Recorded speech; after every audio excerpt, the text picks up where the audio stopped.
Blue whale game के बाद Momo challenge ने इंटरनेट सार्फिन को खौफजदा कर दिया।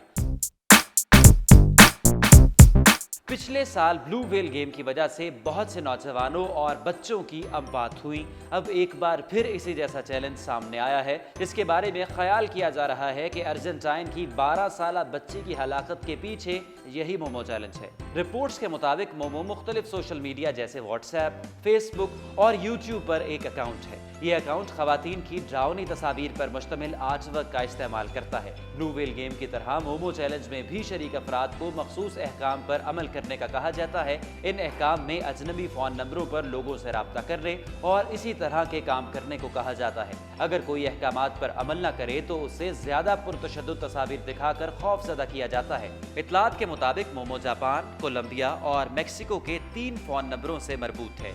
इन नंबरों पर रब्ता करने पर फ़ोन करने वाले की खासी बेइज्जती की जाती है। इन्हें ऐसे इशारे दिए जाते हैं जैसे दूसरी तरफ मौजूद शख्स आपको ज़ाती तौर पर जानता हो। यही वजह है कि बच्चे नफ्सियाती तौर पर जल्द मोमो के काबू में आ जाते हैं। इंटरनेट पर सार्फिन मोमो चैलेंज हैशटैग के साथ एक दूसरे को इस चैलेंज के बारे में आगाह कर रहे हैं।